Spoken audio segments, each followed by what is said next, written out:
We're going to show a few more pictures and then hopefully still have a little time for questions and answers. I don't know what happened to, there was a cultural component too. I don't know if that's still going to be included or we missed that. But anyway, I'm having a very good experience.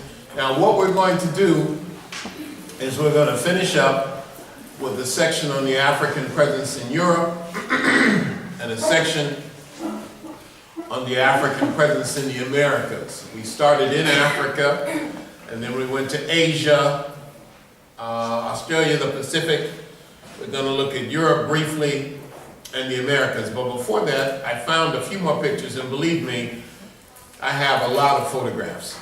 I would say I probably have 100,000 photographs or more. And so even though I'm showing quite a few today, it's still only a small amount of what I actually have. But I found a few more I wanted to show you. These are from Egypt, and these are the remains of mummified Africans. These images should have been in the main part of the presentation, but I'll show them now. And again, you can just kind of see what some of our ancestors look like. So look at this one with those extensions. I'm sure that those are eyes that were put in later, but I'm not sure. But just look at these now. Look at the extensions there. And here. I mean, there should be no doubt about the ethnicity of these people right here. And then I wanted to show this one. Unfortunately, the image is small. Let me see if I can make it larger. No, I guess it's the same. But nevertheless, look at this image of, let's go back. I wanted to show this image of this Christ right here. This is called Christ in Glory. This is an image. I don't know how that name, I don't know if that's the actual name or that's the name I called it. Here's an image of a Christ black. And this is not from the Ethiopian Orthodox Church. This is Coptic. And this is from Egypt. I don't know how old it is, but you can see an image of Jesus emerging from his tomb after the crucifixion. If you look closely, you can see blood on his hands and feet where he was nailed to the cross. Nice afro, what I call fair skin, because fair means good. And I'm looking at things from my perspective. You can see 11 of the disciples there, everybody but Judas, who I call the original CIA agent. Everybody else is there. That's St. Thomas or doubting Thomas pointing to the wound in Christ's side. This is maybe the most important picture we can show. Now, when I grew up in the church, Pentecostal church, I was told when I was a child that God had created me in his own image. And so that seems to me that I should be able to see a reflection of God every time I look in the mirror. And I brought this up because one of my brothers was pointing out that perhaps the worst thing that happened as a result of colonialism or enslavement was also the colonization of the African mind and the colonization of the color of God. So that today, very few of us are able to envision God looking like you and me. And when that's an issue, you know you're going to have problems. When God looks like the same people who oppressed and enslaved you, problems are bound to arise because you're going to, I think, want to identify with that person who enslaved and colonized you. You're going to want to be like something that you are not. And so we have deep psychological issues that I think will take generations to heal. So I know we're going to talk about the African presence in Europe, but somehow I neglected to include these photographs and I wanted to include them now. Okay, let's move on. We'll see if we can finish up in a relatively short time because I did want to have an exchange with you. Now here's my book, Black Star, the African Presence in Early Europe. I brought 3 of my books, one on Asia, one on Europe, and one on the Nile Valley and the African presence in the Americas. Again, they are available for sale if you like. At least come and take a look. And I did bring some of my cards so you can come. You can stay in contact with me. My Facebook information is there. My email address is there. Now let's look at Europe, since we're in Europe. Here's a photograph. This is from the BBC. And this is what they say the first people in Europe look like. And I'll leave it to you to figure out who was the BBC reporter and who was the first person in Europe. One thing I don't understand is why no hair on their head. Now this is a cold place. You would think you'd have a nice afro or something on your head, not even any eyebrows, but you can see the skin tone is unmistakable. And then you have these ancient images like this one right here for what might be called prehistoric Europe. You can see the happy-to-be-nappy hair and the big hips. This is from the civilization called the Etruscan civilization. Looks like he's wearing a kind of a cowboy hat. And then these images from ancient Greece. Now, believe me, I'm not saying that the Greeks were African, but there were Africans in Greece. Like you have, for example, the cavalry commander of Alexander. His name is Clytus the Niger, or Clytus the African, Clytus the Black.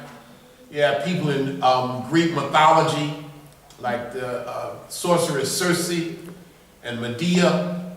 You have Memnon, an African and Ethiopian, who fought at the Battle of Troy. You have people like Aesop, as in Aesop's fables, and certainly the Greeks were aware of African people. We find these images of Africans in the art of ancient Greece. A lot of the deities from ancient Greece are actually adopted from Africa itself. For example, Apollo would be identified with, come from the African, the aspect of God called Horus or Heru. Or Zeus could be derived from Amen. Pallas Athena has roots or connections to an African deity named Night. Okay? So let me just show you a few images from the Greco-Roman world. Here's an image of an African deity from ancient Rome, and the black emperor, the African, I should say the African-born emperor of Rome. This is who we were talking about in the car, my brother, when Sister Sarah was talking about the Severan dynasty. This is Septimius Severus. In the museum, the Knight Carlsberg Bibliothek Museum, there's a whole room from this dynasty, the Severan dynasty. Here's the man named Caracalla, who is his son. And Alexander Severus, in other words, I'm saying that at the height of Imperial Rome, there was an African dynasty. It lasted for about 50 years, actually closer to 45 years. This is an African saint, not only an African saint, but an African pope. There are at least 3 African popes, a man named Miltiades, Saint Victor, and Saint Gelasius. So you have at least 3 African popes, I suspect more. And then you have these images of black Madonnas in Europe, or black virgins. These are black depictions of the Virgin Mary and the infant Jesus. These are the superstars of the cult of Mary, and because they are black, it is thought that they are able to perform miracles. Now, I photographed this, and this is one of my best pictures of all time. This is in a church in Switzerland. Now, the features are not African, but they're painted black because I think that speaks to an ancestral memory that even Europeans may or may not understand.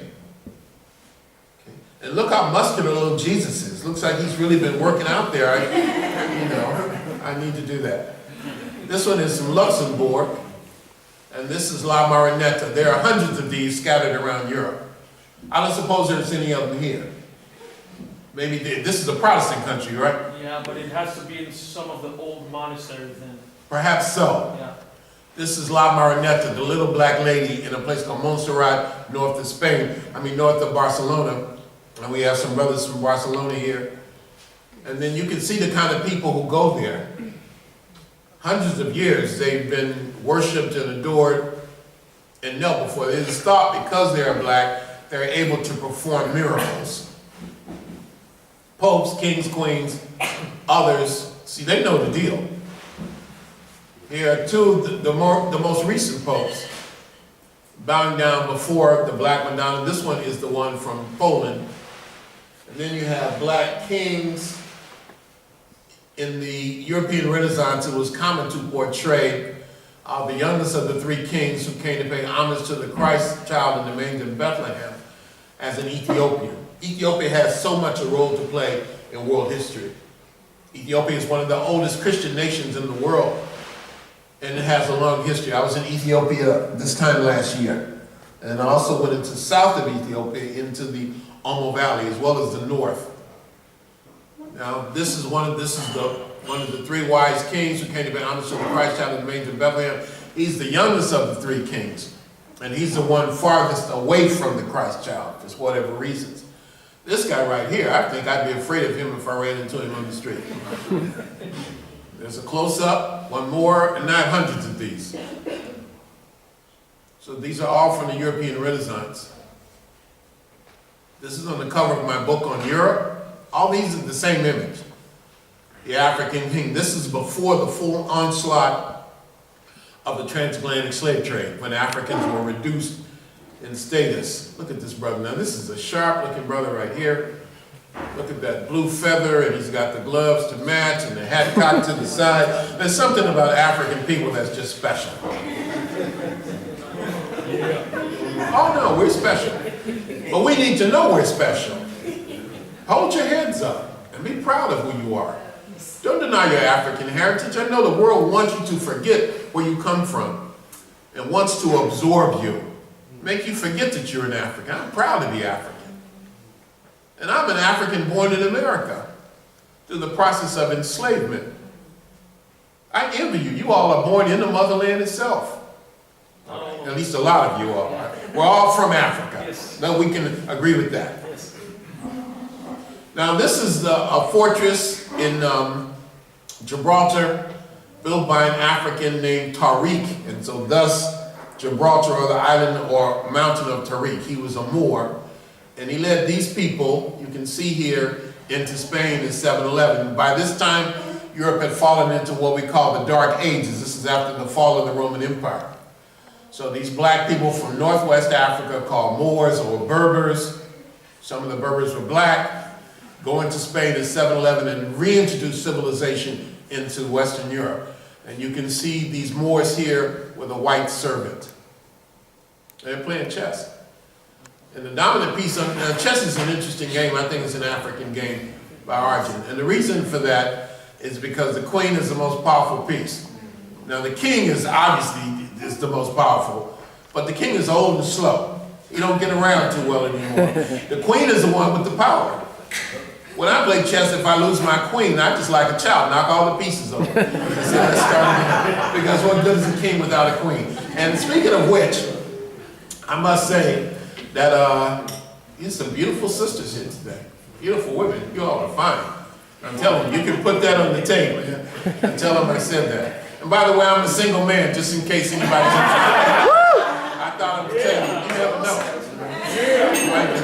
know. Now look at these images of Moors. The word Moor means black. It means scorched. The Moors are described in European literature as black as pitch, black as a crow, black as a raven, black as ink, nothing white about them but their teeth. And these are images of Moors in Europe. Look at these. These are Moorish tailors. I understand that says the clothes make the man. This is German.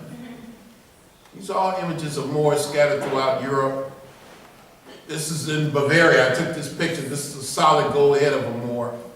They not only dominated Spain, but afterwards, some of them left Spain and went to other parts of Europe. England, Slovenia. This is an actual knight in shining armor. His name is Saint Maurice. He's patron saint of the Holy Roman Germanic Empire for hundreds of years. I would be surprised if there wasn't some aspect of Saint Maurice here in Denmark, because here he is in Germany with the German Imperial Eagle. These are Ethiopian Crusaders. There we go with Ethiopia again. Ethiopian Crusaders at the Battle of Jerusalem. This is where the Moors surrendered to Ferdinand and Isabella in Granada in Spain in 1492. It's also, I'm told, in that very room back there that Columbus and Isabella planned what came to be known as the transatlantic slave trade. Images of Moors in Sardinia and Corsica, a coat of arms of one of the more recent popes, the German-born pope. Here's an image of a Moor that I took in Prague in the Czech Republic, again where the Moors surrendered the fortress of the Alhambra, Granada, a black knight. There really were black knights. Here's another image of Saint Maurice, that patron saint of Germany. More. And I was told not to go there in Germany, that it was very dangerous. This is in East Germany. This is where the neo-Nazis and skinheads are in abundance. And so that made me want to go all the more. And I went to the church where this black saint is still enshrined. All these are from Germany. Here's a brother from Austria. Now this is from a later period, about 200 years ago. His name is Angelo Solomon. Originally he is from what is now called Nigeria. And he was captured, and now we're moving into another phase. We're actually moving into the period of enslavement. But even in spite of that, some Africans managed to distinguish themselves. This is Angelo Solomon, who was taken to Austria, what is now Austria, and he became a noted educator and a close personal friend of Mozart, the composer. And this is Adolf Baden in Sweden, the most famous African in the history of Sweden. And he has a kind of a Jerry curl there. Well, anyway. Now this little brother right here was taken from Cameroon near Lake Chad, and he became this man, Ibrahim Hannibal, who was a personal favorite of Tsar Peter I. Now this is an interesting painting, because what you have here is a copy of what is in the National Gallery here. How many of you have seen this? This is in the National Gallery right here in Copenhagen. That's 50 Cent. 50 Cent. Well, I guess he looks like it, but it's right there in the gallery. Real quick, yes. What's that? Brother, don't start talking about Pushkin. We're going to get to Pushkin in a minute. In Russia. Yeah, we're going to talk about him. You're getting excited. This is Pushkin's African ancestor. This is Ibrahim Hannibal. But I'm telling you that he must have come here and seen this and had his painting done in the same likeness. Now, this is Pushkin. Alexander Sergeyevich Pushkin. And that was his ancestor. Pushkin became known as the father of Russian literature. He wrote poetry and he wrote in prose. And he more or less popularized the Russian language. At the time, the literature of Russia and the language of the court nobility was French. He wrote in the language of the peasants, and so therefore he became known as the father of Russian literature. He had a vocabulary of 20,000 words. And he's one of my favorite people in history. And this is Pushkin, who had an African ancestor. That was a big deal to him. So these are all images of Pushkin. Here I am, that's not me. I mean, that's not Pushkin, it is me. I'm in Moscow at the 200th anniversary of Pushkin. I did a speech at the University of Moscow. Pushkin is my god of writing. Whenever I get ready to write something, I use Pushkin on my Facebook page as my profile picture, because I figure it's going to give me inspiration. This was on Pushkin's writing desk. Pushkin identified with the oppressed masses, including his enslaved African brethren in the Western Hemisphere. His library kept just the way it was the day he was killed, or the day he died in 1837. A young one of Pushkin. Now Pushkin, I guess you could say, today you'd say he was mixed heritage, or he was mixed. Pushkin identified with his African ancestor. Here's one, a brother just sent to me this morning. This is a man of African heritage, or a word that I never heard until Brother Victor told me last night, people of African descent, PADs. I never heard that before. You guys are coined a new expression. So this is a PAD from France about 300 years ago. Look at that Afro there. And this is a brother born in Haiti. This is General Alexander Thomas Dumas, who became a general in the French army, a kind of contemporary of Napoleon. Napoleon apparently was very jealous of this man. He's called the, I think he was a big man, very strong, often identified, I think, with Hercules. And he gave birth to the Alexander Dumas, the writer. Alexander Dumas Père. This is the man that wrote the famous works, The Three Musketeers, The Count of Monte Cristo, The Man in the Iron Mask. He gave us the expression, one for all and all for one. He gave us an expression, and that is, your work may be finished, but your education is never completed. And my favorite expression by Dumas is, a man's mind is elevated to the status of the women with whom he associates. I love that. I absolutely love it. Dumas he just loved life. You know, if he was around, he was always the center of attention, the life of the party. He made a lot of money through his writing, and he spent it all. He bought a true brother. He bought a castle. He gave money to the poor, loved to party, loved women, and women loved him. At the end of his life, he became a gourmet chef, and he wrote a famous cookbook, which he said was his best work. And he was a famous storyteller. This is a wonderful story about Dumas. I can tell you so many stories about him. At the end of his life, as he lay dying, he's supposed to have said, I see death coming towards me. He said this on his deathbed. I see death coming towards me, but I'm not afraid. I will tell her a story, and she will be kind to me. Oh, man. This brother. And he looks like this idiot Charles Barkley. Pure idiot, pure fool. And this is the caricature of Dumas. See, the French made fun of him. He was nicknamed the mulatto. And he was well aware of his African parentage. He knew that he had Haitian lineage. And he was proud of it. And here I am, down here, with this tall brother and this group that I led to Paris a couple years, 2014, putting a wreath or a bouquet of flowers on top of Dumas' tomb in the Pantheon in Paris. England, you have people like this brother right here. You have this African woman from Southern Africa atop Westminster Abbey Cathedral. A lot of people don't know it's there. This woman is supposedly of African ancestry. Her name is Queen Charlotte Sophia. She was Queen of England at the time of the American Revolution. She's an ancestor of Queen Victoria. I don't want to claim Victoria or Elizabeth, but this supposedly was her ancestor. A black man, a trumpet player named John Blanc in 1511. A black man in England during Tudor England. He was a personal favorite of King Henry VIII. Africans and European art, like this magnificent image right here by a Frenchman named Charles Cordier, C-O-R-D-I-E-R.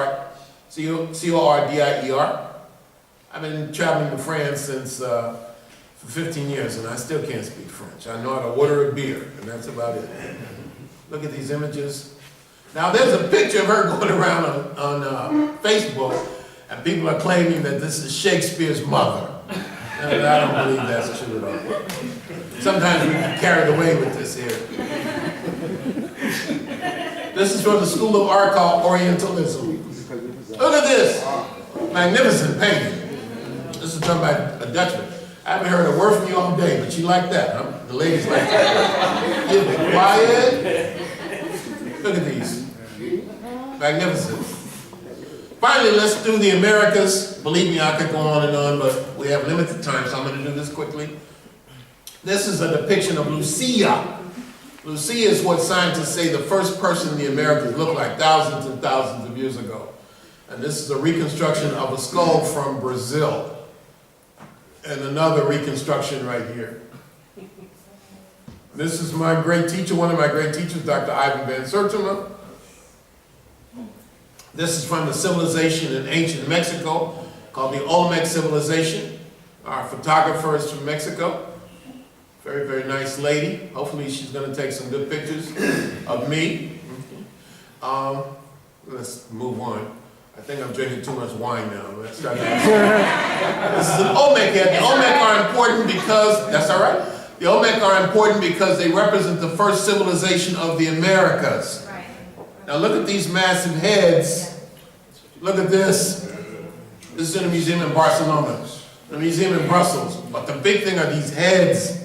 There's 17 of them, and I photographed 16. I'm going to go to to Mexico, back to Mexico in June and photographed the last of these heads. People say Runoko, some people say, especially Mexican scholars, they're not African. So I put these pictures in here and let you be the judge. You tell me. Even me. Now what I've been told is that they're really not African. They had long noses and thin lips, and there was a massive earthquake. And the earthquake caused their heads to roll around in the mud for a long time.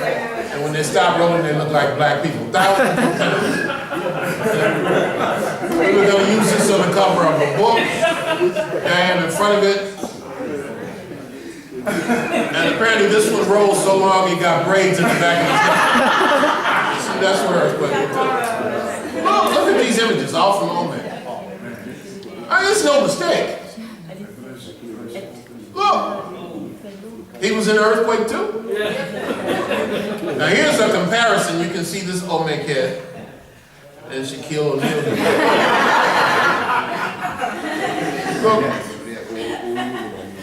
And then these come from the civilizations after the Olmec.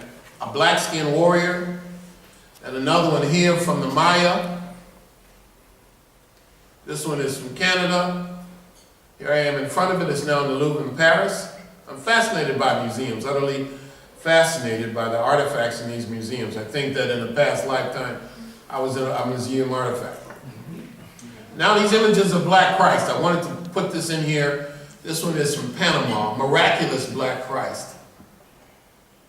A miraculous Black Christ in Cusco, Peru.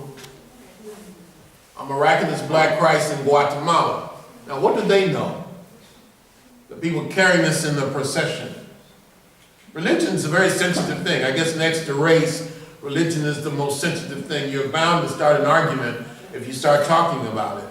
But there's no question that at the base of all these major religions is an African element and also an African phenotype. This one is in the Philippines. Finally, let's finish in the Americas from colonial Mexico. There's Mexico again. Here I am with some of these folk. And these are places you normally don't expect to see African people. In Bolivia, in Venezuela, mourning the death of Hugo Chavez, the former president. In Honduras, Peru, Colombia, Mexico. You have millions of people of African heritage in Mexico. And most of the ones I've met have very low self-esteem. They don't want to identify with Africa. In Ecuador, look at this little sister, very feisty. I think she was a priestess. Look at all those necklaces that she has. She was very active. I met her at a center for women who have been the victims of domestic violence. I don't know how old she is. She looks like she's timeless. And she had a real foul mouth. She said things that even embarrassed me. And the last thing she said as she walked away was F George Bush. And I'm sure she didn't just say F. She used the whole term. Haiti. We owe the Haitians a lot. The Haitians really struck a blow for freedom in the Western Hemisphere, and they've been punished ever since. Yeah, that's right. Jean-Jacques Dessalines, the first emperor of Haiti. This one I call Black Manhood. This is an image of a brother with an axe protecting his wife. They've run away from the plantation of Hacienda, and these massive dogs were let loose on them. This is a man named Nat Turner in the United States who led a revolt. This is a sister from the island of Guadeloupe named Solitude, or Solitude the Brave. And she fought with the freedom fighters. She was eventually captured. She was pregnant, and she was hung the day after she bore the baby. So some of us in France are trying to find out what happened to that child. From Haiti, an image of the unknown Maroons. The Maroons were the great freedom fighters in the early Americas. These were the ones who refused to accept enslavement and ran off and established their own communities. This one is from a place called Guyana in South America, a bunch of revolts there. A sister from a place called Martinique. The French just call her Surprise, an African freedom fighter in 19th century Martinique. A depiction, because we don't know what a lot of these sisters and brothers look like, but we celebrate them nevertheless. An African from Brazil, a man named Zumbi. A sister who was burned at the stake by the British in Hamilton, Bermuda. She was accused of giving poison to the other enslaved Africans. She denied it, but the British burned her anyway as an example. This is a bronze statue of her, a new statue. You can even see the faggots of wood underneath the statue. Here's a little picture of a sister named Marie Angelique, who was hung by the French in Canada. She tried to burn the whole city of Montreal to the ground. She wasn't trying to burn the old town, the neighborhood, the block, the house. She tried to burn the whole city up. My kind of sister. Nanny of the Jamaican Maroons. Again, these black women who were at the forefront of the freedom struggle.